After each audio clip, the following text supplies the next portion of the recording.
dedication of PRUDE, I would like to acknowledge that it carries out its work on the traditional unceded territory of Woodstock, Mi'kmaq, and Passamaquoddy peoples. This territory is covered by the treaties of peace, friendship, which this nation first signed with British Crown in the 1726. The treaty did not deal with the surrender of land and the resources, but in fact recognized Mi'kmaq Woodstock, the title, and established rules for what was to be an ongoing relationship between nations. Thank you for joining us in the region's first anti-racism forum on this day, rather significant. March 21st, the International Day of Elimination Racial Discrimination. My name is Li Song, Managing Director of PRUDE Inc. Pride, Race, Unity, Dignity through Education.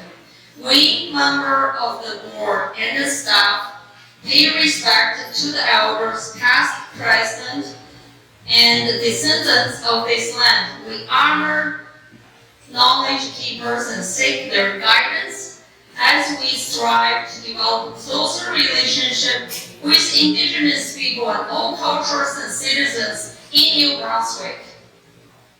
I would like to welcome some, but not limited to, all the dignitaries who are present today. Brittany Merfield, Mayor of Grand Bay Westfield, Aaron Tu, Deputy Mayor of Grand Bay Westfield, Mary Shire, Deputy Mayor of Queen's Park Sis, John McKenzie, Deputy Mayor of City of St. John, and all councillors from all the cities. I would also like to acknowledge our board's leadership, which is very important, who are here today. Karen Hashi, President of the Board, Jasmine Graham, Vice President of the Board, Ralph Thomas, Past President, Cindy Bishop, our Board Secretary, Glenn Hicks, Board Director. Thank you to our core government funders, but not limited to all, IRCC, Heritage Canada, Women and Gender Equality Canada, Opportunity New Brunswick, Post-Secondary Education Training and Labor, and City of St. John. Thank you, and to all the members that come in today and supporters who are here. Without you, this cannot be a successful event.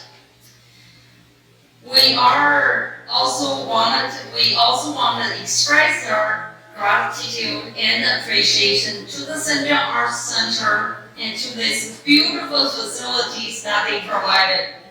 Especially I want to thank to the Della Arts Art School led by Fabiola Martinez with 9 talented young artists for the beautiful display of artwork exposed in the lobby.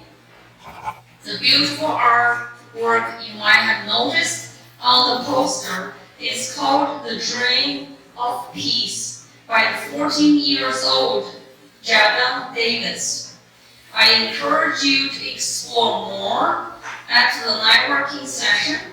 Thank you to today's event planner and Brenda Diaz, PRUDE's All-Women Project Coordinator, and all of our dedicated staff and volunteers. I now want to pass this mic and to our newest family member, who drove 5,000 kilometers from Alberta to St. John last week on his mission to fulfill the role of managing the Diversity, Equity, and Inclusion Program at PRUDE Inc. And this is his second week in the role, and he's diving right into the city's happenings right now.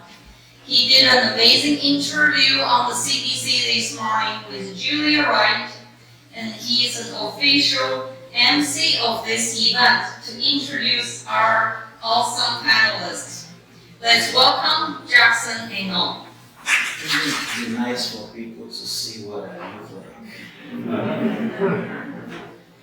It's pointless driving all those kilometers here and people just see you last. So, thank you. Thank you for your welcome remarks, Lee. So why are we here today? Sharperville, the year was 1960. A group of peaceful demonstrators were just going about their civic engagements to bring to the government's awareness some concerns, in a very peaceful manner, of course. But then again, a group of police officers deemed it fit to open fire on these individuals who were not armed. 69 lives were lost on that day.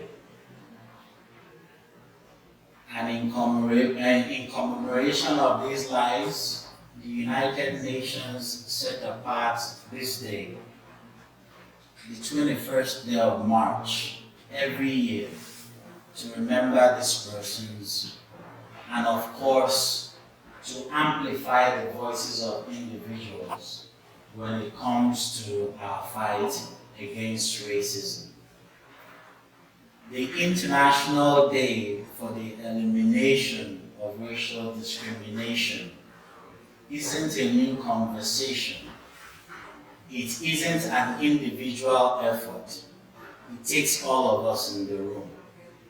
So I implore you all, as you listen to these esteemed guest speakers who will share their hearts and what it is they have done in this field up till now, that we all find a place to accentuate the voice of those that don't have a voice, that we encourage others to treat each one of us and each person you meet with kindness.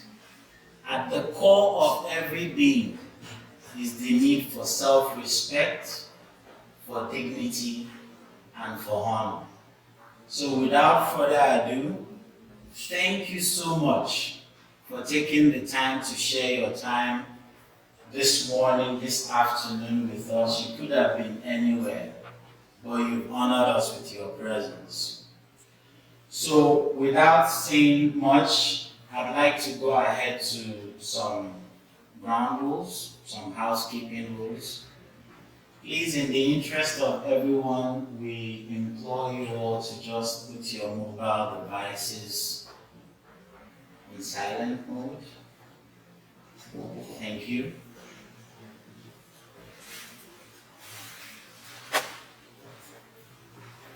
So there are conveniences located outside this door to my left. So if you need to use the convenience, please feel free. Just walk out quietly and do so.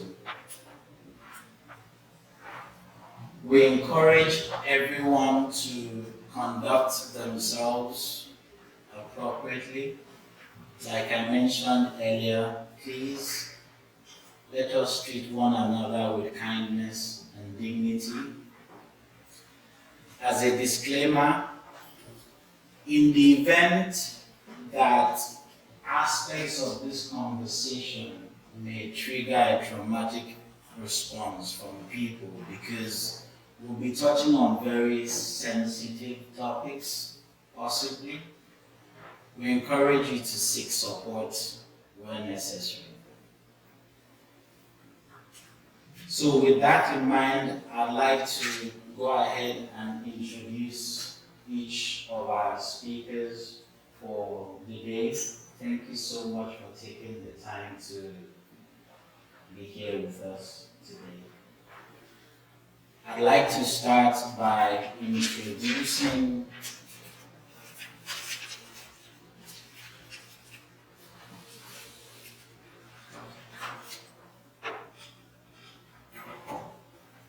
this is what happens when you have too much. But that's okay. So first on the list would be Dr. Manju Varma. Dr. Varma is the Executive Director of Human Rights, Equity and Inclusion, Nova Scotia Community College. Please say hello to the audience.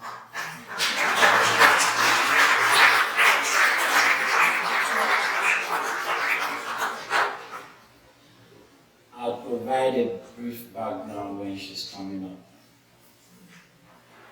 Next up is Claire Russell Sullivan.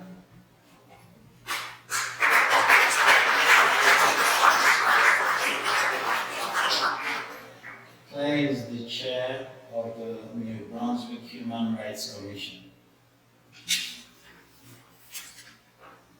Next up is Therese Trofimenko. Therese is the Anti-Racism and Equity Coach, Anglophone South School District.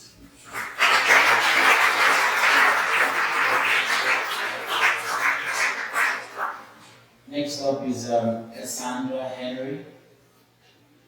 Cassandra is the Youth Equity Liaison for the Youth Outreach Program for Black community members in the St. John region.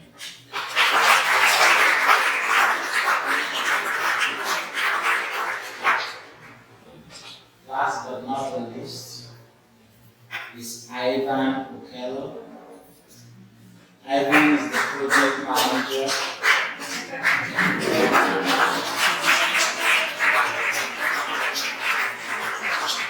Thank you. Ivan is the project manager, Anti-Racism Initiatives at New Brunswick Multicultural Council. You're welcome, Ivan.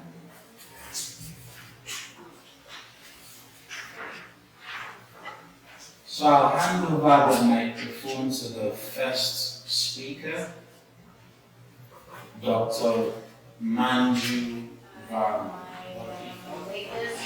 I actually drove my son's new car up here today, and I don't know if I haven't been to a meeting in a while, and I forgot how long it takes to drive to St. John, or if I was like as nervous as he probably was the first time he drove my car. I was like 90 all the way up. So please excuse me for my tardiness. I want to welcome everyone. This is awesome. What a big room, what a beautiful room. First of all, with all the artwork, and to see every seat filled and people standing in the hallways. With that, I'm honored and privileged to be among this panel. I see some friendly faces, some virtual friendly faces that I'm excited about. Just like I said, I'm not going to talk for long because I know that I think the biggest point of this interaction is to have questions. And I always find the answers and the questions far more interesting than anything I have to say in introducing myself. But what I will say is, for me, this is a type of journey. As it said in my bio, I've been working in the area of diversity, inclusion, multiculturalism, anti-racism, social cohesion. It's always called different things. My bio says 30, but in my mind I was like, oh my god, I think it's almost 40 years now, so I just have to update that bio. And it did start as a journey, even before I knew I was on that journey. And growing up in Moncton, New Brunswick, where I wasn't one of a few non-white kids in my schools. I was the only non-white kid in my school. So that has a very different reality than children who, my relatives, my cousins who grew up in cities like Toronto, Vancouver, Montreal. And I learned very quickly as I delved into this work that there isn't a lot of attention paid to, or there wasn't a lot of attention paid to racial diversity, ethnic diversity in New Brunswick, because we didn't see it on a day-to-day basis, right? New Brunswick was what I call a predominantly white area. I'm thrilled that New Brunswick looks so much different than the province I grew up in.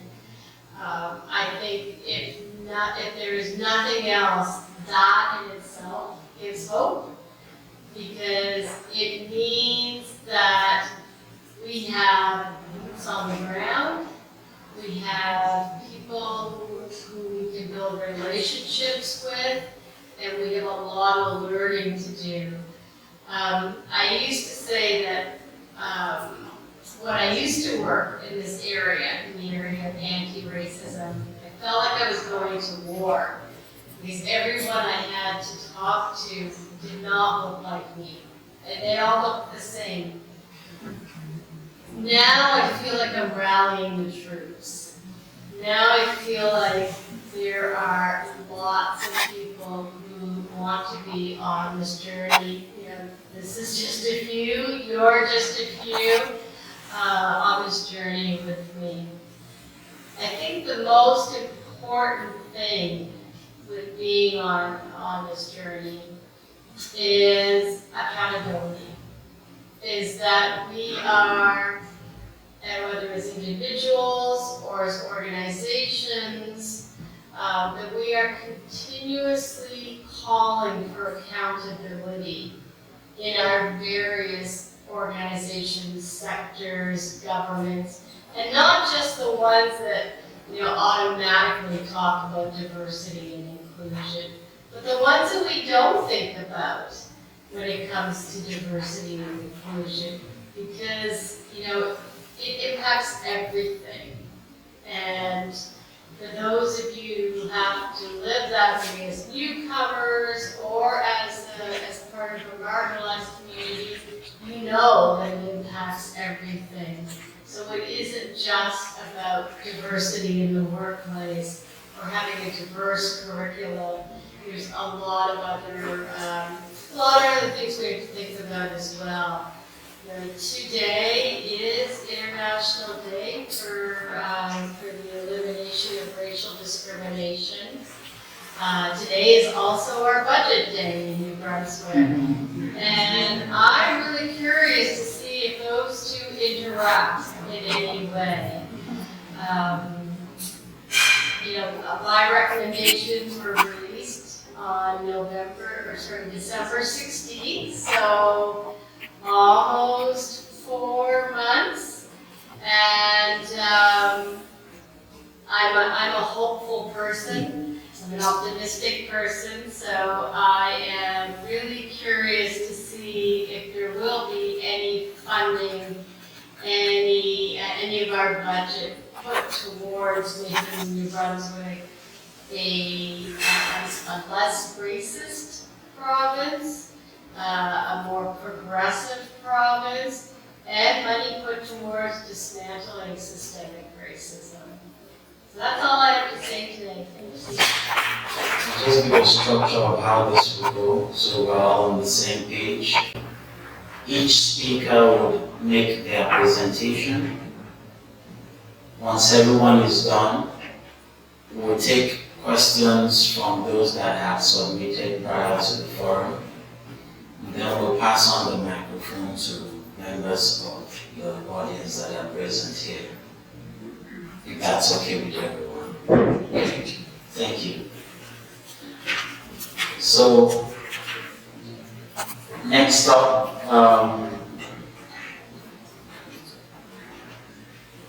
Claire Sullivan.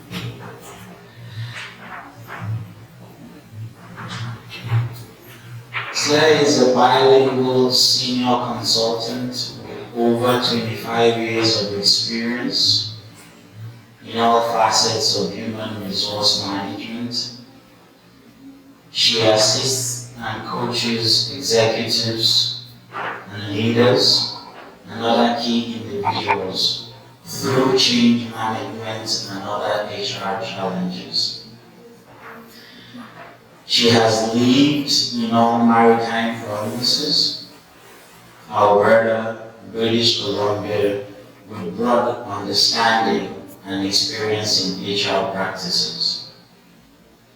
Claire holds a Bachelor of Business Administration from the University of Moncton, a diploma in adult education from St. Francis Xavier University, as well as an advanced leadership training from the Thunderbird University in Phoenix, Arizona. Merci, bonjour. Thank you very much for the invitation today. So I've been the chair of the Human Rights Commission for 2.5 years now. So during the pandemic, most of my term has been during the pandemic, which brought a number of challenges in itself. But for us today, the International Day for the Elimination of Racial Discrimination is an important day. We reflect on it. All of you today are here to celebrate maybe some of the accomplishments we've made in New Brunswick. And like Dr. Manju, I want to see a New Brunswick that is more diverse, more accepting of differences, and a province that values diversity and definitely with no discrimination based on race or any of the other prohibited grounds. We're all allies in this room. I believe we're all allies in this room. We believe in the same cause. But we know that there are a number of people that don't think the same way we do. And it's through education, continued education, that we're going to be able to get people on board as allies, as you are.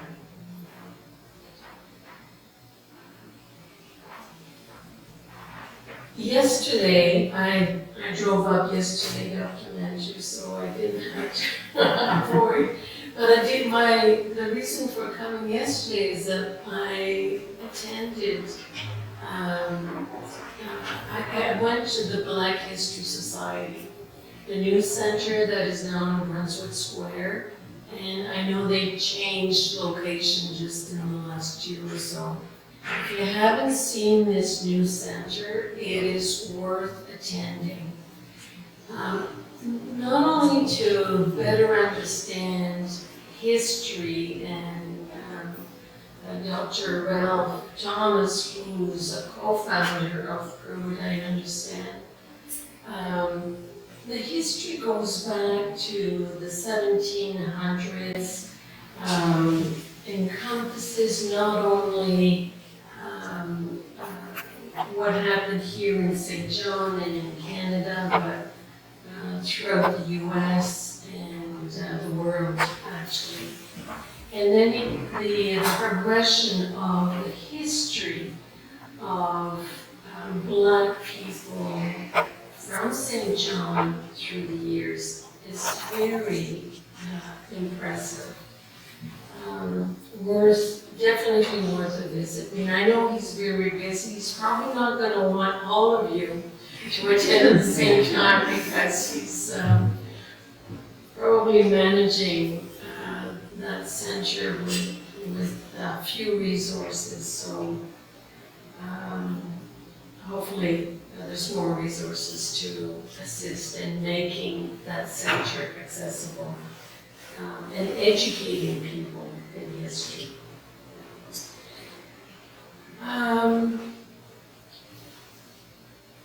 In New Brunswick, we were the second province in Canada to have a Human Rights Act. That was in 1967. Ontario was the first, we were the second. And at that time, we had 6 prohibited grounds. You may guess them.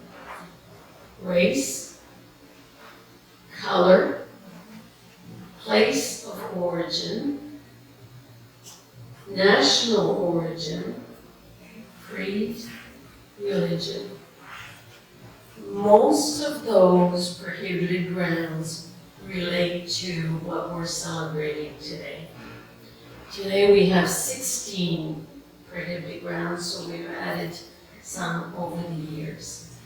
And in 1967, the first board, so the first commission members included Mr. Joseph Drummond, who was a black person from St. John, as well as Sarah Simon from what we called at the time Big Cove, Elsie Buckchuck. So we've been told as a commission we need to be more representative of the membership we serve in the population in New Brunswick, and I fully agree. We have postings up on a regular basis for membership to the commission, and I encourage you to keep that in mind. My mandate is up in June, and there's been a posting already up for it, but it comes up every 3 years. And the membership ones comes up more often because there's more members. So I encourage you to keep that in mind and to apply for membership. So our board, our commission is representative of you here today and the growing and changing population in New Brunswick. One of the questions that I know you were wondering about, and you'll probably ask, is what do we do with at the commission? So when the Act was created in 1967, and it's still pretty much the same today, we call it a first generation Act. Basically 2 major mandates, 2 priorities that are documented in the Act. Compliance and education. From a compliance perspective, it means that we receive complaints from the public, we mediate them, we investigate them, we discuss them, we determine whether or not the complaint has potential discrimination, and then it's referred to a board, the Board of Inquiry. We receive a lot of complaints every year. We receive a lot of inquiries every year, and then we receive a lot of complaints every year as well. It takes time due to a lack of resources, but I must say the government approved additional resources for us this year, or last year, so we're very thankful, and things should improve from a timeliness perspective. The second aspect of our mandate is education. So we have a great group of employees at the Commission that are involved in education, and hopefully you've seen some changes from that perspective, because over the last year or 2, we've really increased our presence with the public. Social media aspect is a lot more active and present than we were. We put on webinars. There's one later on this week by French and in English webinars, basically Human Rights 101. Because we all need to better understand human rights. We need to understand our rights as individuals, and we need to understand obligations of employers, service providers, landlords, and so on. So from an education perspective, we've done those things. We also do consultation with a number of different groups in the province to better understand what the issues are. And just recently, you may have heard that we've got a brochure for newcomers that explains human rights in New Brunswick, the legislation in New Brunswick, our rights and obligations in 8 different languages. So English and French obviously are some of those languages. And then we have Spanish, Swahili, Mandarin, who else? Arabic, Ukrainian. I may have missed one. But just to say that those were all created as a result of consultation and better understanding the population, the new demographics of our population in New Brunswick.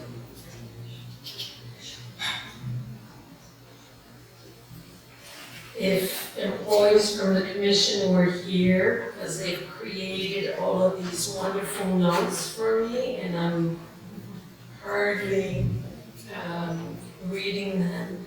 But I do want to finish by saying that the road hasn't been easy for us to get here. When we talk about 1967, we understand why the legislation was created back then. The road hasn't been easy. And I don't think it's gonna be easy either. Because we have a lot of challenges, and we have a lot of issues that still need to be brought up. We need to convince a lot of people in New Brunswick that diversity is the way to go, that discrimination should be out the window, and that everybody should be treated with respect and dignity. The work from our perspective needs to continue. All of your work needs to continue as well, and it's up to all of us to continue to educate our neighbors, our friends, our families in some cases, about the diversity and the importance of human rights in New Brunswick. Thank you. Speaker Therese Trofimenko is an educator in Anglophone South School District, where she has taught since 2012. She is currently seconded to the district's office as the province's first and currently only anti-racism and equity coach. Therese has worked as an engineer, traveling to conferences to present at international levels. In 2021, Therese obtained a master's degree in mathematics for teachers from the University of Waterloo. Ultimately, her goal is to help achieve measurable progress towards equity and anti-racism in New Brunswick. Distinguished guests and members of the audience, please join me in welcoming Therese Trofimenko. Wow. It's very exciting to be here with all of these faces of humans that want to participate and engage with anti-racism on this very auspicious day. A lot of the time, I'm asked what exactly it is that I do. So I'd like to explain a little bit what it is I do. I'm a coach, and you've you've heard of a coach. Yeah, no, yes? But I'm not a sport. I'm not a sport human. I am a coach of anti-racism and equity. So when I go into classes and I teach teachers as well as students of all the grades how it is we can show up and be anti-racist in our lives, whether that's in grade 3 or that's as a principal. There are ways we all can show up in that way. It's very, very different, of course, throughout the grades, but I use basically the same ideas, whether it's grade 1 or grade 12. The difference is that when I go in to talk to a class of grade 2, for example, I need to spend about 3 weeks to explain what racism is first. They don't get it. Especially kids that don't have a lot of exposure to diversity in their communities, that are surrounded by people that look like them. They genuinely don't understand it, and they don't understand why it's a problem. So I find myself thinking about that a lot. How has it come to be that I have to explain to children that the world is that racist? But it is. But I do want to say, I've been doing this job now this is my 2nd year, and I've already seen measurable change. So I'm being invited into a wide variety of schools. We have 69 schools in this district. It's really, really big. There is a lot of ground to cover for one human. But I'm in more and more demand in a way that feels much more meaningful. So lately I've been going into classrooms talking to children about what it is to be anti-racist and why that's not the same as being not racist. It's not opting out of the conversation, it's actually fighting racism. And the thing that I've realized is that I'm always sort of saying the same thing. I'm always saying, I need your help. I need your help to change how things are. I need you to change how things are in your life. Because as Jackson said, I think in the very beginning, this isn't one person's job. This is the job of everyone. If we want a more just society, and I think we can all agree, especially in this room, then we all have to take on that uncomfortable feeling of pushing just a little bit more, of having that conversation with the uncle, of saying, okay, no, that's not funny, explain why. Those are really, really uncomfortable things. And it's really, really hard to begin. But once you begin, it becomes a lot easier. And yes, you end up having very uncomfortable conversations at holidays. It's very, very, very, I'm that person that can't let it go. No, I'm sorry. No, I know that's your mom, I know that's your friend, but like I can't let it go. I can't let it go. And if more of us can't let it go, then it no longer becomes acceptable to make those remarks. Because, and this is something else that I tell kids, all the way from, I guess I haven't done grade 1 yet, from grade 2 to 12, the first step in a massacre such as the one that caused the inception of this day, the very first step is dehumanization. And dehumanization begins with not recognizing someone's humanity. So not recognizing people as human.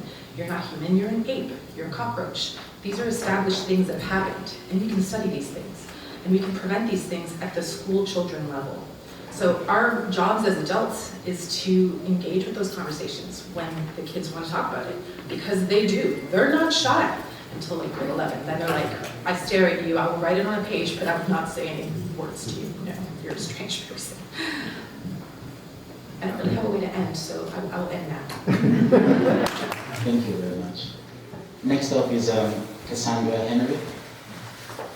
Cassandra is the Youth Equity Liaison for the Youth Outreach Program for Black community members in the St. John region. Distinguished guests and members of the audience, please join me in welcoming Cassandra Henry.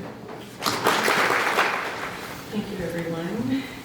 It's wonderful to be here, and I love that we're all here in unity, especially on this significant day, and to all have the same goal and objective of creating a more unified New Brunswick. Just a little bit of background about myself. I graduated in 2007 with a degree in criminology and sociology, and having the purpose and want to do something great and significant in the community. Shortly after I graduated, I was offered an internship in Nova Scotia, the Department of Justice, as a policy analyst intern. And through that role, learning all the different policies justice related that I could apply to wherever life would take me thereafter. Thereafter, I worked for almost 10 years in youth corrections, and the ability to teach programs to vulnerable youth, at-risk youth that are in a facility, but also to skills that they could carry with them on the outside, and the youth that were in there were diverse as well in culture. Shortly after my career ended there, I moved here to St. John, here in New Brunswick, and have had the wonderful opportunity to be in the program that I work for now, the Youth Outreach Program, as Youth Equity Liaison in the St. John region. And just a little bit of background about that, there are 3 other cities that are involved in the program as well. I have colleagues in Moncton, Miramichi, and Fredericton. Here in the St. John region specifically, I work for the John Howard Society, and we are equally partnered with Black Lives Matter New Brunswick.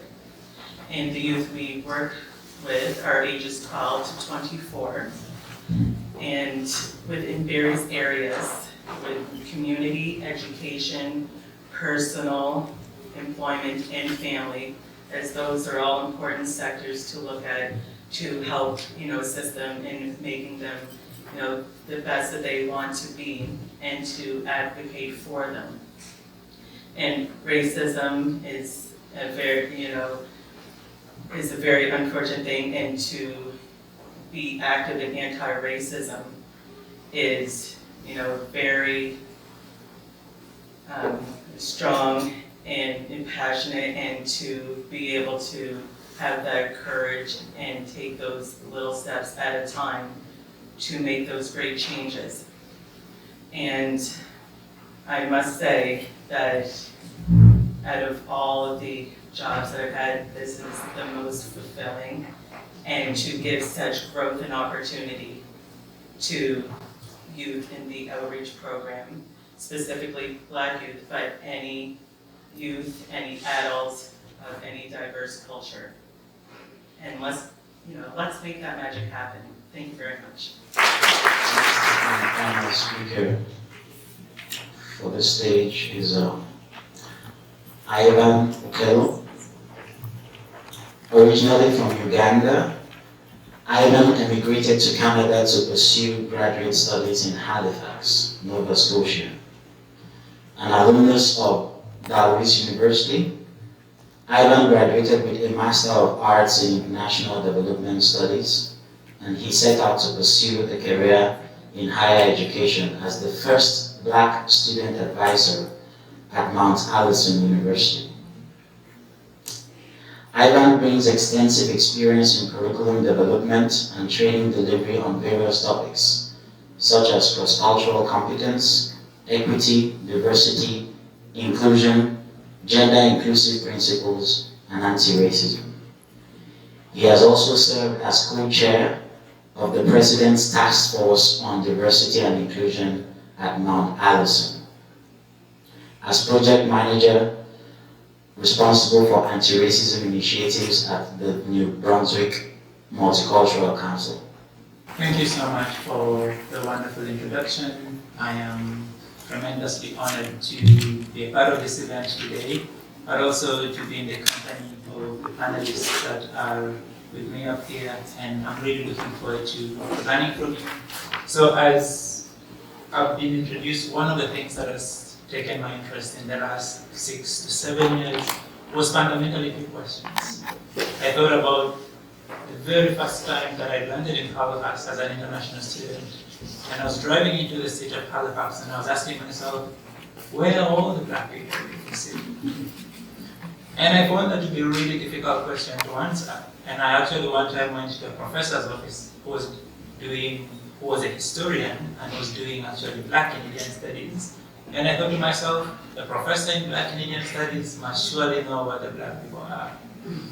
And just like that, I started to really uncover the story and the history around the Black experience in Nova Scotia, but also in New Brunswick. And this was really the opening experience for me to get into this work. And I think from that, I've come to see the level of disparity that exists historically in the communities that we've lived in, but also the disparities that exist in our communities today, and whether it is in the school systems, or it is with the newcomers, or whether it is with, like women from non-status backgrounds, or that have precarious status, or that are experiencing domestic violence. And that has always led me to one thing. What is the cost of inaction if we see all these things? If for everything that we identify and think to ourselves and say, oh, I see that out there, that seems to be the problem. But what is the true cost of inaction? And the reason I ask that question is because if we think back to 1960, when these young protesters were actually murdered in the streets for protesting so they could have their rights heard and given fundamental opportunity, what if the response would have been inaction? We could have just said, oh, just forget about these young people and carry on. We would not be in this space and in this moment right now. And I think thinking forward, it leads me to ask, where are we going from here? And I know that one of the things that we've been really, really lacking the last 3 or 4 years is to see the growing body of work that looks at the historical experiences of racism that exist, but also moving beyond what exists to documenting it. Because I think before it was a question of opinion, to be like, Teresa, is it really true that there's racism in the school system? I do not know. Dr. Manju, is it really true that there is systemic barriers within health or education or employment? I'm not sure. And I think more and more we are starting to embrace that there is new data, there is new information. That means that now I do not just hold an opinion and say, this is something that we need to look into. And I think that in itself is progress, because it shows that we're moving the dial forward, but also informing each other and say, you know what, we need to slow down. Let's take a look at what's going on here. Now, in my daily work at the New Brunswick Multicultural Council, one of the things we've tried to do is to be proactive with it. So in 2020, we did a survey, which was the first of its kind public survey in New Brunswick, that found that 95% of individuals that completed it believed that systemic racism existed. And that was actually a moment of pause to be like, hang on a moment. So if it does, where is it? And I think Dr. Manju's work has actually done an extensive, opportunity to expand that and say, where do we need to do more? And where do we need to act? And where do we need to build resources? But I think for me, the one thing that I want to remind each one of you is, as far as, or as much as you know now, what is the cost of inaction? If we learn and we choose not to act, what is the true cost of that? And I think if you ask me now, it will be the newcomers that we cannot keep because they're struggling to find work, or the foreign credential educated graduates that cannot find expertise to get employment in different spaces. For me, if you start measuring the cost, going forward 10, 15 or 20 years from now, I'm like, can you just say, what is the true cost now? And you pay that price. And I think that price is not for me to be able to do by myself. I think anti-racism is a collaborative work, because it's a work where you hold your hands together and say, this is for us and this is for everyone. And I would like to plant a tree that my grandchildren can live in, and that tree means going to school where they're able to experience, a space and an education that is free of racism. And it is also going to an employment space that actually sees them for the potential that they have, that they're bright and brilliant young adults that have as much desire and capacity to give to this country just like anybody else. So I think for me, one thing that I want to leave with you today, and I know this is a conversation I'm going to explore more and more, is how do we go to where we need to go? And that, for me, is a collaboration that requires each and every single one of us, whether it is a Human Rights Commission, or it's with the education system, or it's the work that Manju has produced in terms of building, and also part of it also has to be, building bridges and allieships with indigenous communities. Because one thing that I would like us to really embrace and say, the same past system that was existing in South Africa that led to this murder is the same persistence that indigenous communities had to face to move, and it's almost like if you needed a driver's license to drive a vehicle, an indigenous person needed that to leave and go to a Walmart or go to Rothsay or go to Grand Manor. And I think that is something that I want us to continue to remember, that we are not free until every one of us is free. And we are not equal until every one of us is able to be equal and actually maximize the potential.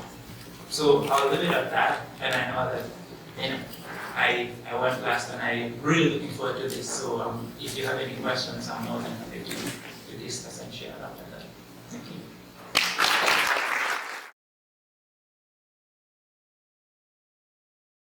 First question to Cassandra, please. This person would like to know, what progress, if any, have we made in New Brunswick to advance anti-racism awareness? Thank you very much for the question, Jackson.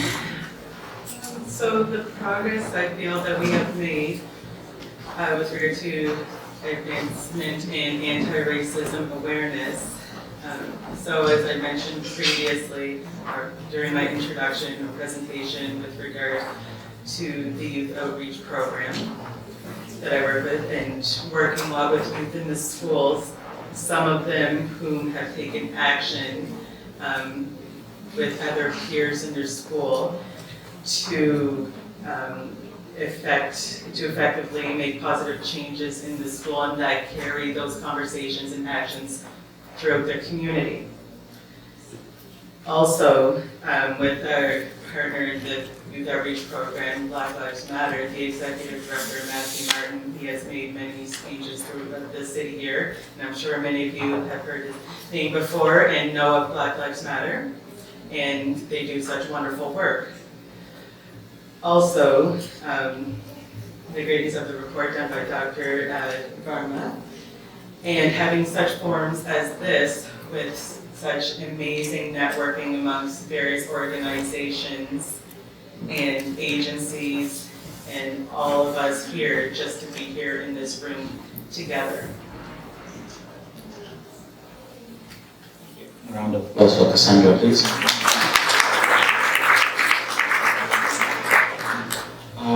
In the event that you're in the audience and you perceive yourself to be shy, and you don't want me to pass the microphone to you to ask your question, you could just scribble down your question and just have someone pass that to me. That way I'll be able to advocate for you and speak on your behalf. Next question, Flores, please.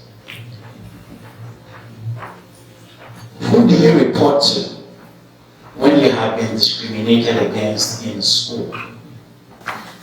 Who do you report to when you've been discriminated against in school? It depends who you are. If you are a student, you report it to a teacher you trust. You report it to your guidance counselor. You can report it to your administration. A lot of the time I get requests for consults. So the frequency of reporting, the frequency of incidents has increased. And the fact that we have an anti-racism and equity coach, it's right in the title. Anti-racism is the first thing you hear. So knowing that there's a person you can talk to kind of think out loud, talk about what strategies are appropriate, things like that, that's been very, very helpful. I've had a lot of requests like that, and it's one of the easiest conversations. I know it doesn't sound like it is, but it's one of the easiest conversations because most of the time, people know what to do. They're just looking for reassurance that it's the right thing to do. When a student or youth is reporting an incident, we do take that very seriously. Sometimes there's already a plan in place. Sometimes it kind of wakes up the administration, and then next thing you know, there's a anti-racism programming plan. It takes time, is the thing. So I hope I fully answered that question. Yes? No? Yes. Yes. If you're not a student, if you're an adult that has experienced that, either as an educational assistant, staff, or a teacher, I get emails or conversations. It comes kind of sideways, like what should I do in this case. And that's a little bit more complex, but then you kind of have to be sneaky and try to get in there to explicitly teach not to do the thing that's subtly racist. I don't know if that makes sense, but yeah, that makes sense. Yeah. Okay. I'm really done. Thank you.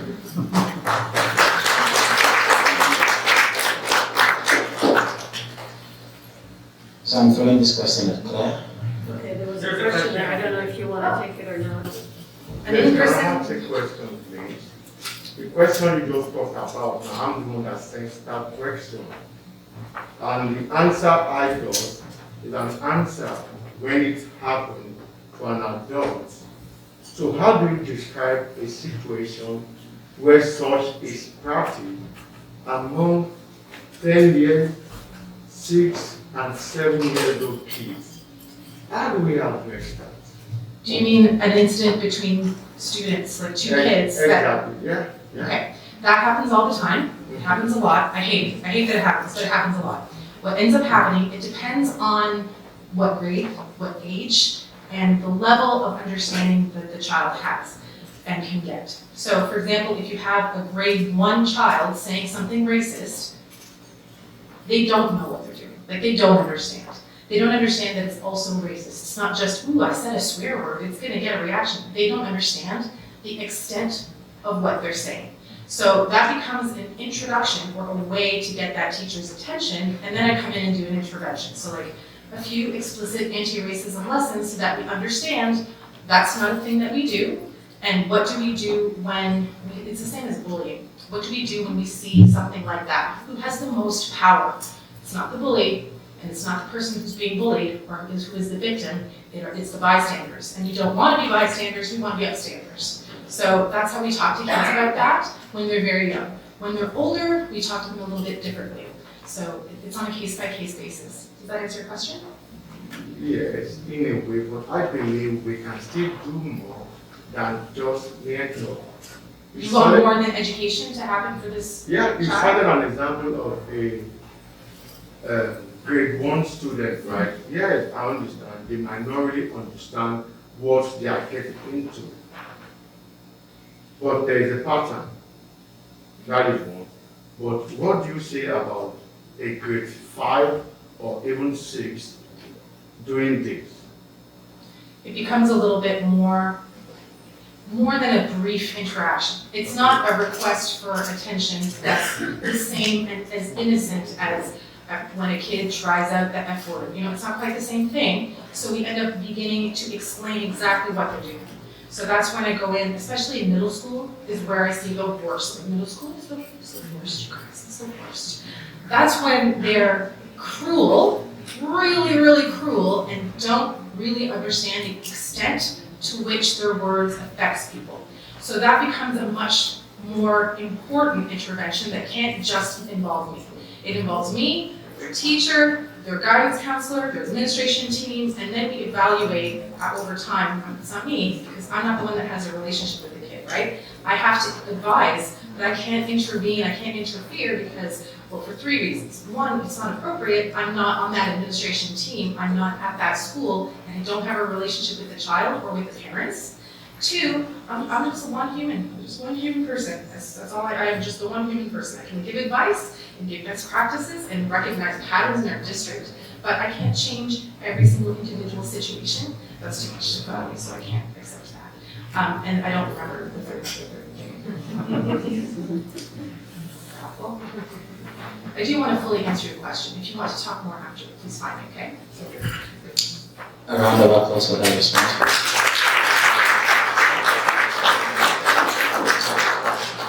So, in the interest of time and to ensure that we're respectful of everyone's schedules, I suggest we stick to the original plan. All questions, please hold on until the appropriate time, and then that way we can respect the rights and dignity of others. Thank you. Claire, the rule applicable to Canadians are different from immigrants, especially in the workplace. Why is that? And this person says, I am a racism survivor in New Brunswick.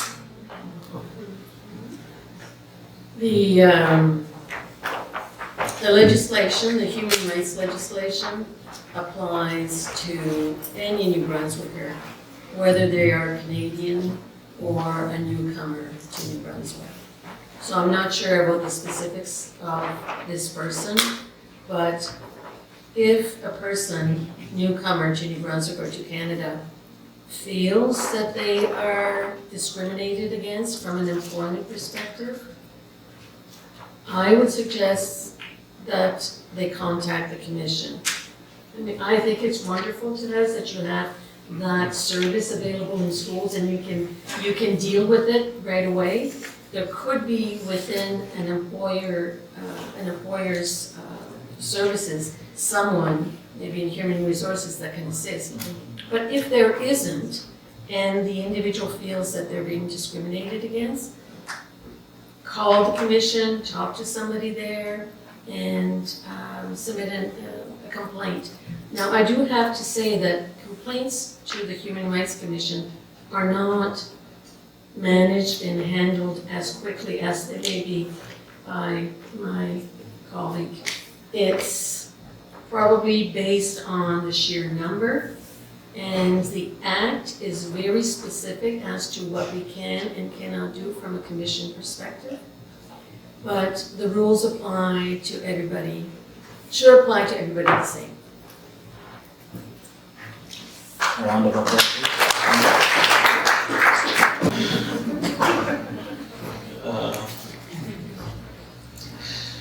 So it's been 8 years since the Truth and Reconciliation Commission submitted a set of actionable items to the government, what is known as the calls to action. It may surprise you to know that as at today, only 13 of those have been accomplished. My next question would be to Ivan. How can I learn about anti-racist practices that support indigenous women with substance use disorder? Well, thank you so much for the question. And I think you've really done a good job in adding that anecdote to say that only 13 of the recommendations have been met. And I think if you measure based on the timeline, since the recommendations came out, you would average at least 2 of them by year. And at that same trajectory, it puts us almost at a deficit on when it will be tangibly achieved by the end. But I think the one thing that I've mentioned specifically in regard to the question you shared is that it's important to identify areas of first point of contact resources. So, and whether this is, addiction support or it's mental health support, and again, it's one of those areas that we need, as you mentioned, funding, because at the end of the day, these places cannot operate without resources to be able to mitigate this. And I think in New Brunswick especially, that's something that I would want to continue to advocate for funding, because I know that it's something that is difficult to achieve, especially if you're dealing with indigenous women, but also the indigenous community in general, but also youth and mental health and substance use as well. So I think this is something that I think directly in terms of a funding response, I think that is the most fundamental difference that it actually make access more possible. And I think with the secondary one would be just having more access points, whereby if someone is in St. John, which place do we know in this room that someone would go to as a first point of contact resource to deal with, and I think if we do not know that information in this room, then I'm very sure and convinced that some people that are out of this room will not have that information either.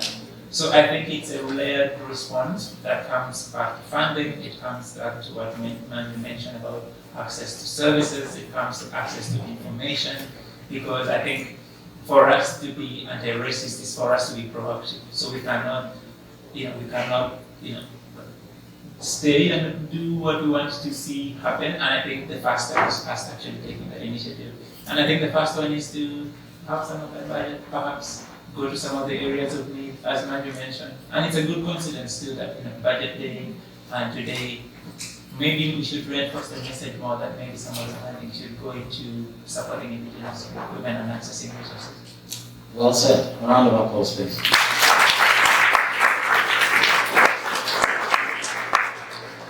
I wanted to throw this at you, Therese, but you had addressed that earlier. So, 2 more questions. This would be to Cassandra. What can the city of St. John do to combat racism and discrimination among youths?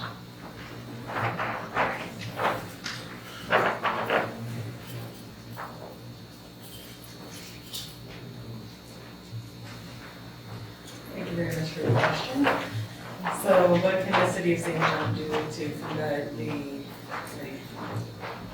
Racism and discrimination among racism and youths. discrimination among youth?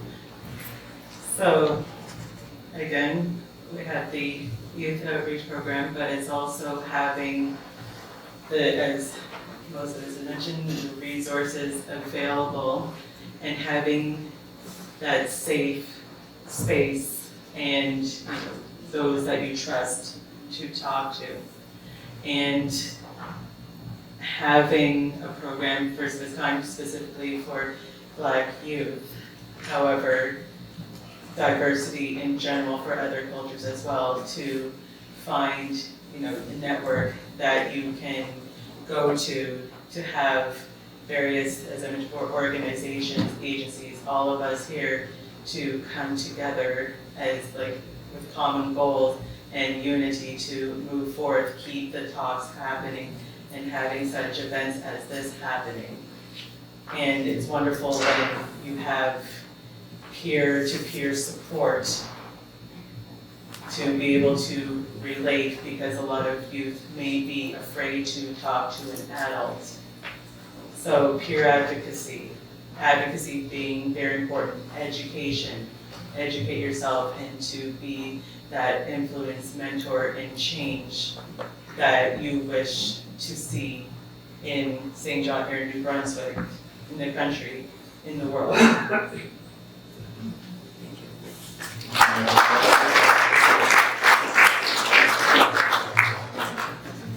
Okay, before we pass on the microphone to members of the audience, in 60 seconds, each of you, please. I'll start with Manju. What do you think we need to do to ensure this first anti-racism forum is not the last? 60 seconds. I feel like I'm on a game show. Well, I'm going to go to my go-tos. Ensure that you have funding. There's no reason why that you cannot get annual funding for forums like this, both in St. John and in other cities across New Brunswick.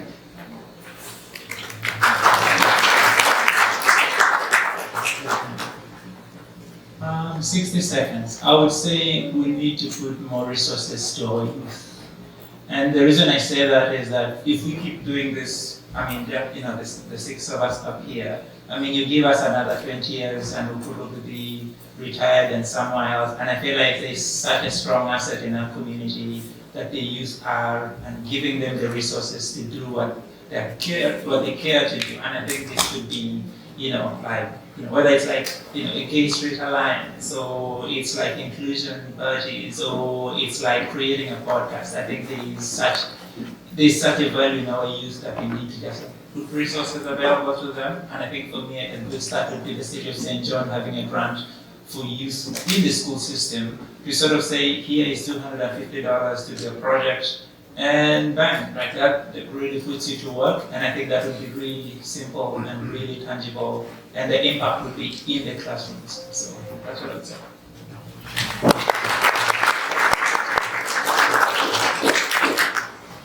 I have forgotten the question. What do we need to do to ensure that this first ever anti-racism forum isn't the last? We need to talk about it. We talked about youth and offering them opportunity. Something else I want to talk about is that kids are born activists.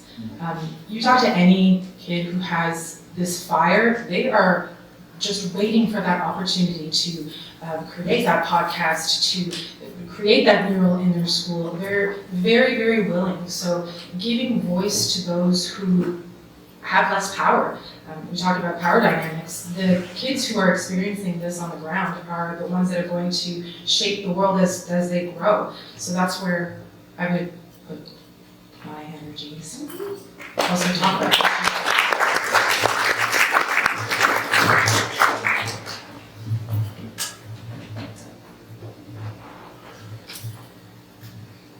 Along with my colleague Therese, what she had mentioned, to keep the awareness alive, just to keep the talks going.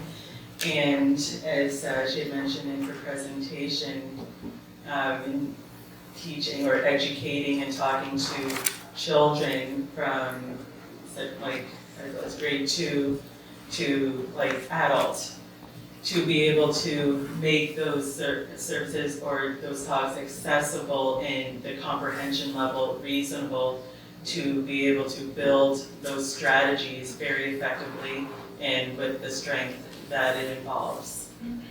And also to not be afraid there's no such thing as a stupid question, for saying it like that. However, you know, it takes like courage, and you know, I'm very proud of all of you for being here and all of us like being here together, and to always like reach out to any level possible and to write down anything that you may have, because those questions and any type of comment will come in handy later on, and to have this opportunity today will create another opportunity tomorrow, and you will, you know, we're a part of something very historic here. Thank you very much.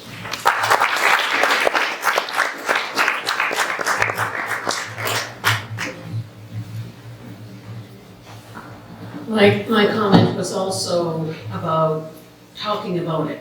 First of all, thanking the PRUDE organization for organizing this, and everybody else who participated in planning it.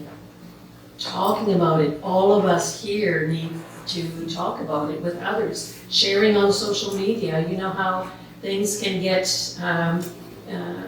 communicated on social media. It's important to share and to say how important it is for us to continue to educate ourselves, to educate others, for us to have a better New Brunswick. And this type of forum, this type of event is mandatory in my view.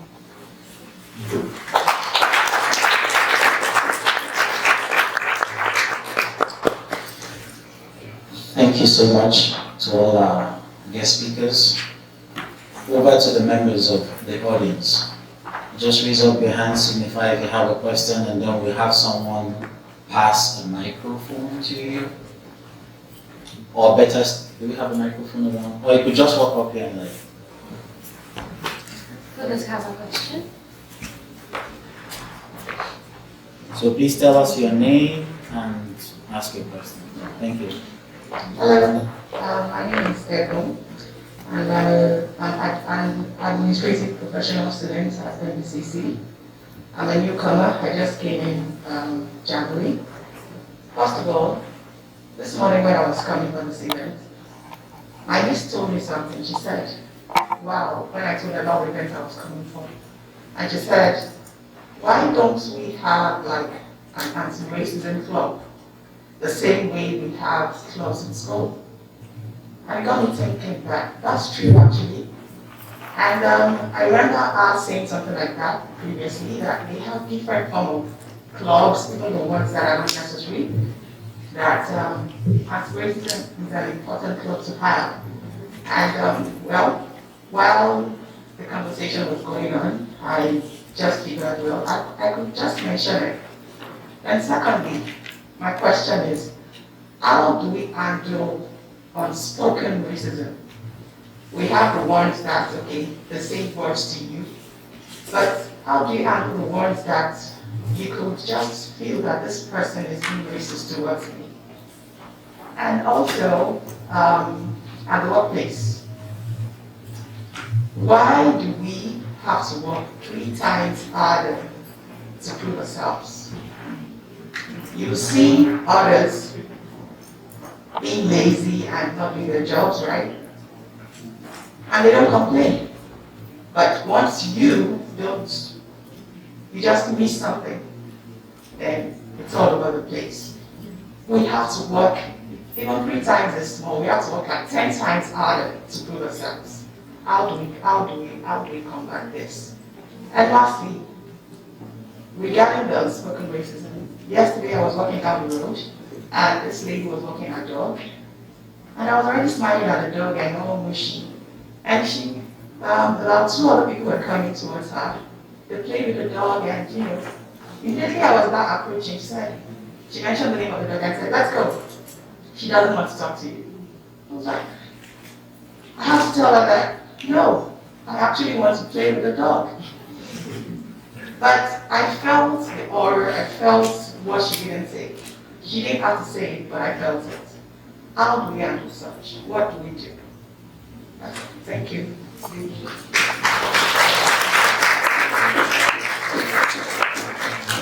I don't know if I'm going to answer all the 8 questions, but I will answer what I remember you asked. So first you talked about clubs, yes? Kind of like the Gender and Sexuality Alliance that we have in schools. This is something that's beginning. So in some schools, there's a lot of that attitude, like that woman walking her dog, of people who are afraid of the word anti-racism and are afraid of engaging actively like that in the work, but they do want to have a diversity club. So in some areas of the province, there are like tiny little beginnings. In other areas, we have anti-racism clubs and groups that meet to promote anti-racism in their schools. I am, of course, speaking of schools. That's my environment. I don't know if you were talking about other kinds of clubs, but an anti-racism coalition or champion, these things are in the works in the school system. So I want to reassure you of that. We did have an anti-racism summit for all of the high schools that we invited them to come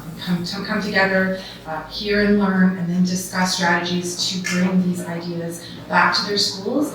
We gave them a budget, and then we said, spend the money, please, before the end of March, because that is fiscal. Budget, right? Budget. So there are beginnings, but again, it's the beginning. I'm an anti-racism coach, but this job has only existed for 1.5 years. So we're at very early days in this. It's very, very difficult to face racism like that. I'll go back to my manager's answer of how safe are you, and thinking about who has the power in the room. I talk about that with the kids all the time, and none of them don't understand. If I ask you right now, who has the power in the room right now, in this moment? Who has the power in the room right now? It's me, because I'm speaking and I'm answering, and it's something that we all know. Everyone on the spectrum, every child knows who has the power in the room, and they're always aware of it. It's a matter of safety. And so in answering subtle, unspoken, invisible racism, that's very difficult to do. It's something that you have to learn how to find your champions, find your safe people, your safety net people who can advocate for you. Because I hate to say it, but I'm gonna say it. Sometimes some people need to hear it from white people first. They need to hear it from those who look like them before they will hear or understand or even accept. So we need our allies to speak up. The impact of a white person telling another white person, collecting them and telling them, ooh, we're not gonna do that. Oh, that's not acceptable. Ooh, that's a little racist, my friend. That is a lot more accepted than me saying something like that, or you saying something like that. I hate that reality for us. I don't like it, but it's the truth. I have a job because a white guy thought it was a good idea. He's a great guy, but like, he's a white guy. So. I don't know if I answered everything, but.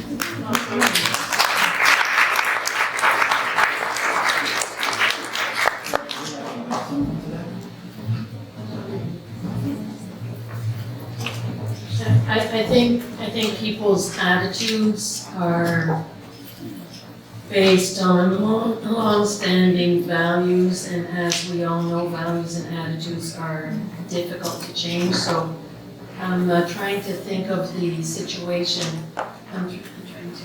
The situation walking down the street, or where you can feel invisible discrimination. So you have a feeling that people are not accepting you maybe the way that you would expect of any decent person. I think, well, I've experienced it myself for different reasons, maybe not for my race, but it's continuing the conversation with those people. They're the ones that are not educated and don't have the knowledge that we have accepting diversity. And it could be that, you know, seeing somebody different for them is a first occurrence. It's not going to be the last, we know that. It needs to continue, and it's through making the conversation starting and continuing to be professional in the way we deal with people. And, you know, if I were faced, and maybe it's because of my age as well, I wouldn't mind saying, well, you seem uncomfortable. Is there something I can help you with? There, that sounds different coming from you, right? Yes. Yes. Sorry. Yeah. But I'm thinking in, my first language is French. If I'm around all people that speak English only, or if I'm with all men, so we all have differences. And I'm not, I mean, good point in comparison, it's not the same. But do we feel like we have the opportunity to say, I feel discomfort? Round of applause, please. Hello, my name is Ebon, and I'm an administrative professional student at NBCC. I'm a newcomer. I just came in January. First of all, this morning when I was coming for this event, my niece told me something. She said, wow, when I told her about the event I was coming for. And she said, why don't we have like an anti-racism club the same way we have clubs in school? And it got me thinking that that's true actually. And I remember her saying something like that previously, that we have different form of clubs, even the ones that are unnecessary, that anti-racism is an important club to have. And well, while the conversation was going on, I just figured, you know, I could just mention it. And secondly, my question is, how do we handle unspoken racism? We have the ones that, okay, they say words to you, but how do you handle the ones that you could just feel that this person is being racist towards me? And also, at the workplace, why do we have to work 3 times harder to prove ourselves? You see others being lazy and not doing their jobs, right? And they don't complain. But once you don't, you just miss something, then it's all over the place. We have to work even 3 times as more. We have to work like 10 times harder to prove ourselves. How do we combat this? And lastly, regarding the spoken racism, yesterday I was walking down the road and this lady was walking her dog, and I was already smiling at the dog and how was she? And she, about 2 other people were coming towards her. They played with the dog, and immediately I was about approaching, she mentioned the name of the dog, I said, let's go. She doesn't want to talk to you. I was like, I have to tell her that, no, I actually want to play with the dog. But I felt the aura, I felt what she didn't say. She didn't have to say it, but I felt it. How do we handle such? What do we do? Thank you.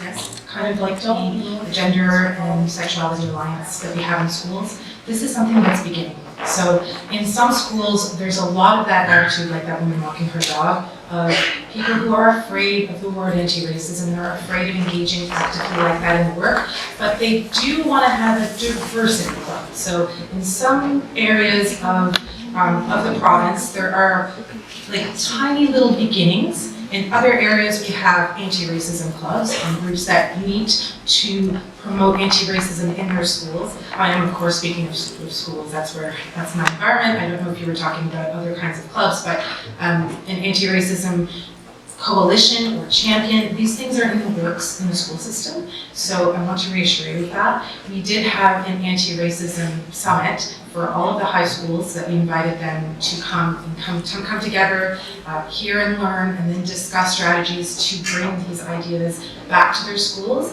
We gave them a budget, and then we said, spend the money, please, before the end of March, because that is fiscal budget, right? Budget. So there are beginnings, but again, the beginning.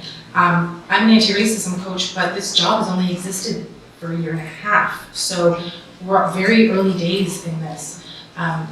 It's very, very difficult to face racism like that. I will go back to my manager's answer of how safe are you, and thinking about who has the power in the room. I talk about that with the kids all the time, and none of them don't understand.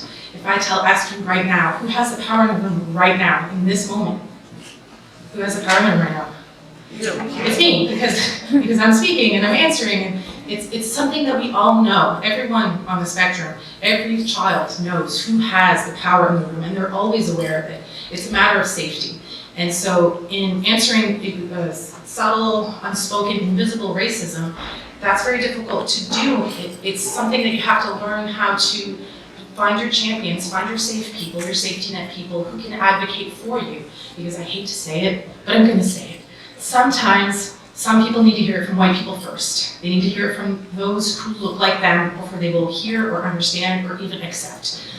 So we need our allies to speak up. The impact of a white person telling another white person, collecting them and telling them, we're not gonna do that. Oh, that's not acceptable. Ooh, that's a little racist, my friend. That is a lot more accepted than me saying something like that, or you saying something like that. I hate that reality for us. I don't like it, but it's the truth. I have a job because a white guy thought it was a good idea. He's a great guy, but like, he's a white guy. So. I don't know if I answered everything, Organization. Okay, my name is Soha. I'm working with the St. John Newcomer Center. Basically, I'm managing a project for anti-racism, so it's not a question, it's a piece of information for my colleague here. I don't know why. My voice is higher. Anti-racism project between St. John Newcomer Center and the Boys and Girls Club. So yes, we do have an anti-racism project. So it's a project between Boys and Girls Club. And today I'm starting working with kindergarten. So I'm introducing them for you, preparing these ages. But the thing which I feel sorry about, that 95% of the kids, when I ask them, have you ever been treated unfairly? 95 said yes, regardless their color, regardless if they're Canadian, immigrants, regardless their religion. So I was surprised with the result. And also I was surprised on the other hand how these kids are really understanding the concept of how to be anti-racist, this is what you were discussing at the beginning. So I think that we have to start an action plan to start as early as we can, and the earlier we start, the better we will get. And this is how we want it to be, like a better place for everyone to live equally and to feel included. And I'm sorry to say, but even my son, he's in grade 6, but he has said one of the teachers is treating him unfairly. And he keeps coming back home and said, my mom, this teacher is racist. I was like, no, mommy, we don't need to say racist. We have to be like, just give the instructions for our kids to how to speak up and to say enough. So I think we have to start an action plan from the kindergarten and also to teach the parents. And for you, I'm happy to give you the information of the clubs, which I'm available until April, until the fund is gone. And even I'm not an educator or even a teacher, but it works well. So we did educated or raised awareness between 175 kids in St. John, Grand Bay, July. So also one more thing and last thing, we need to expose our kids to other diverse cultures. So when I visited Belial, I was surprised with the kids. They have never seen any new immigrant. So when I asked the supervisor there, she said there was no other color. These kids stay with their classmates until grade 12. So I'm the only one with brown eyes. So I was telling them about racism. What's that? Because they don't have anyone to be racist for. But even though they were also answered yes about treated unfairly. So that's it. Nice. Thank you so for giving me the opportunity.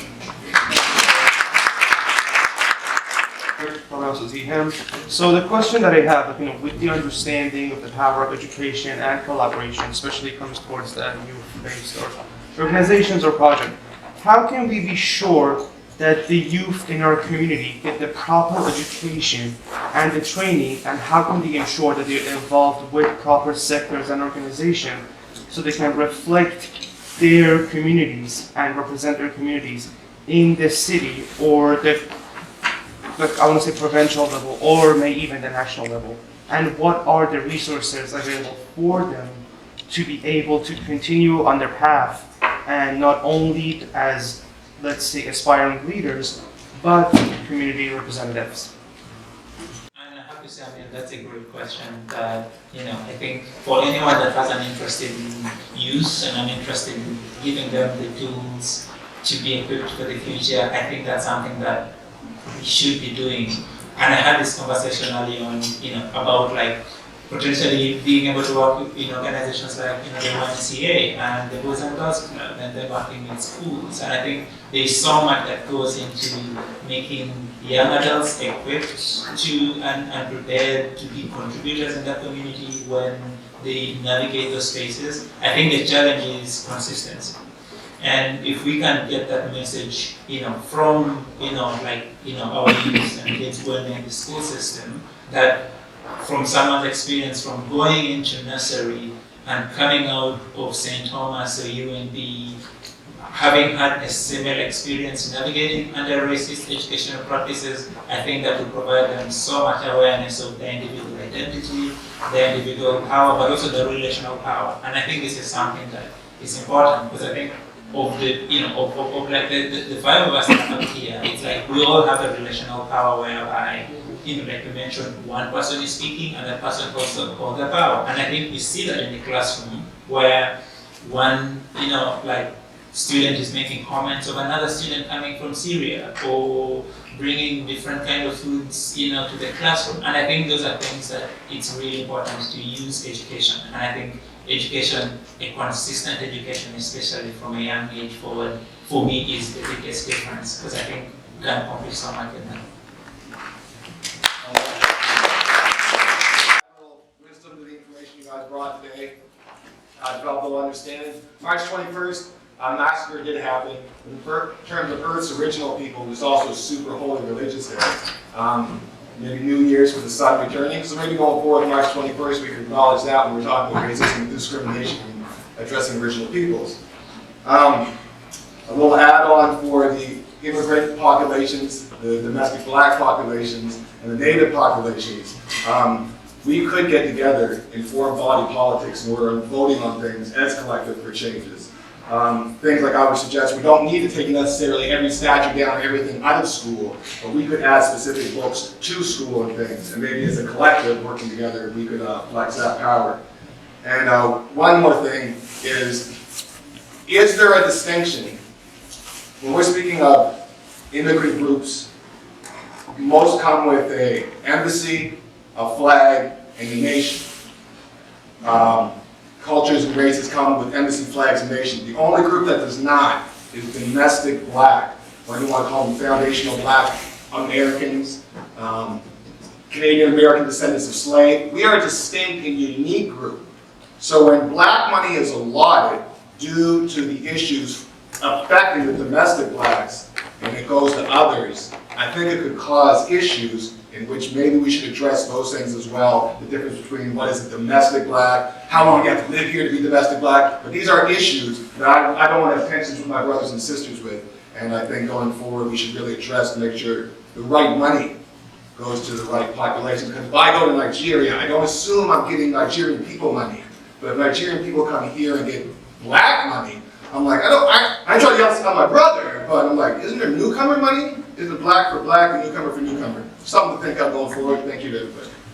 For bringing that, I very much appreciate it.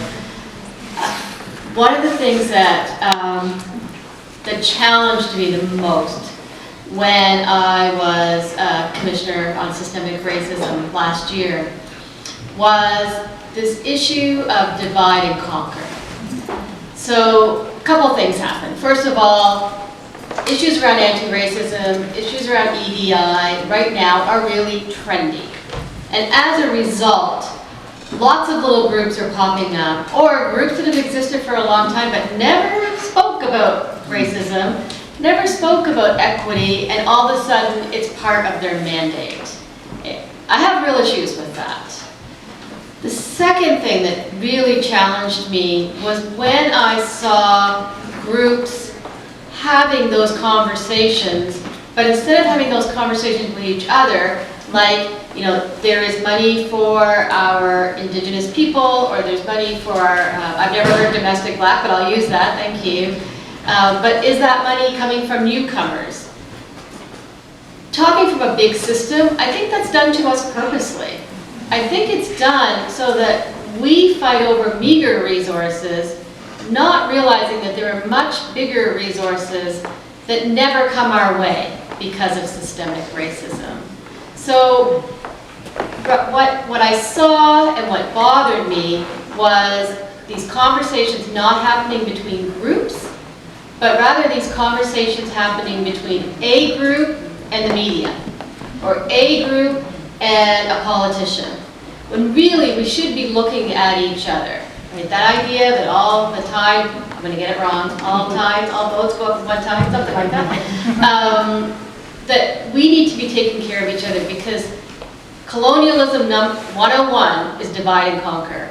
And that's what I saw in my last year of looking at resources, looking at resource distribution, who got resources, who suddenly was the face of anti-racism, you know, groups that never talked about it before.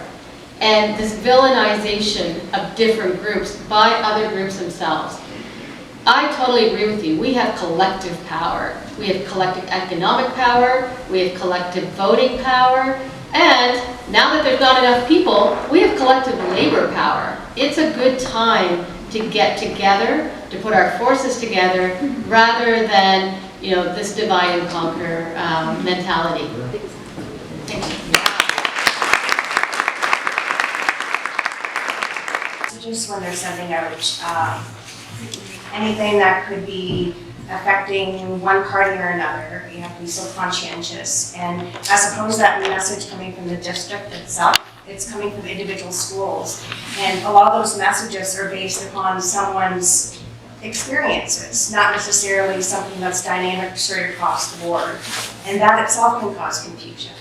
I like having one main message that's shared amongst all of them would certainly be a lot easier in helping to deliver that message. One of the roles that we do is whenever we have a newcomer family come in and we have to deal with the high school students, there's a multitude of different aspects in their lives that's changing. And one of that is sometimes learning behavior. And we can talk about racism in the room, but sometimes, even when our newcomers come, there could be racism amongst other cultures or classes or people. So sometimes we see that within our classroom environment where you'll have two different newcomers bullying each other. And we can talk about, well, they haven't had that aspect from kindergarten straight up. It almost needs to be there to be some sort of middle of the road onboarding. Where we talk about respect, we talk about bullying, we talk about all that aspect when we're doing our information sessions for going to school. But sometimes, you know, it's very hurtful for everybody that's involved at the time when one children in one race learns the racial slurs of another race and taunt each other because of skin or language and push each other's buttons. And sometimes people could say, well, that's just kids being kids. But it's definitely learned behavior. And there's so much on the plate of a newcomer, especially a teenager, to try to catch up to where they are. A lot of my clients may have not been in school for a great period of time, may have worked in factories and had a lot of different socioeconomic issues or concerns before they actually came to the classroom platform. So just actually being seated in a desk for 8 hours a day is something new. Having to wait for breaks or bells or concerns, and then they're all of a sudden in a classroom. And it's a blessing when you walk into the schools that I deal with, because there's flags of all the different countries that are there. In my caseload, I have 9 different languages. So that's a lot of different message sharing. And it's just, it would really start and help with consistency with the district, saying, no more messages on your own, we're gonna make messages. First connection, the YMCA, and I'm a settlement worker in schools for high school. 2 things I note that is, okay, so there's a few things. What we're talking about really is, we don't call it racism when we call it colorism, right? It's a specific flavor of white supremacy. It's really everywhere. One of the challenges, especially this school year, is that there have been, okay, so there's 69 schools. I think there have been about 60 new people in administration in the past year. So people are new, right, they're new as principals or vice principals, and they're figuring it all out. So there's a lot of that going on. I would love to tell schools you can't say things without running it by. I would love to tell schools you can't say something like that without running it by me, but it's not realistic. They are going to do what they're going to do based on where they are. Once they know the demographic, it goes a little bit better. But I don't have the power to insert myself in those spaces. I have, my door is open, my email is clogged, and I'm happy to consult on things, but it has to come from other people. With this coaching model, I can't impose on people. It has to be the voices from the community demand, or the children do, and then the administration, if they don't already know what to do, they come looking for training or advice or consults. Now, that said, this is a systemic problem. It's not I would like to remind the beautiful people that I am the only anti-racist and equity coach in the province, and I get pulled into a lot of different places. So, happy to do it, but I'm also just the one person. And to give you a picture of just how white it is, we have, again, 69 schools, 0 guidance teachers or guidance counselors are of color, they're all white. There are 2 racialized principals. I know them both. I shouldn't know them both, but I know them both from a previous life. And I don't think we have any VPs. So, but I don't know all the VPs, so there could be a smattering. Just to give a picture of where this messaging is coming from, it's coming from people who are doing their best and don't yet know. So, if there's a specific concern or there's a specific school where you're seeing some things, I'd love to talk to you so that I could have a little chat with a person who would be able to change that. But again, we can't mandate as a district all schools must run communication by. It's not a realistic request. I give a lot of proactive workshops. I write articles to inform and help increase the awareness. But we're gonna miss, right? Not a positive note to end on, but give them what you have to do. Yes, we're just in here too. Yeah. I would also like to add to that, Sandra, that again, and I know, and pardon me for mentioning, as I mentioned over again, but it's very important, again, very significant with regard to the program I work for, specifically for Black youth, and it's ages 12 to 24, how many clients, and I must even notice for 12 to 24, it does feed the family very valuably in the community. So if you do have any Black clients at all that you feel would benefit, I can teach many things or help assist, or if I even referred sources to some life skill challenges they may have, and I can assist with that, even going towards common sense counseling as well, having that safe space to talk and having that mentor as well. So afterward, if you would like to, I can give you my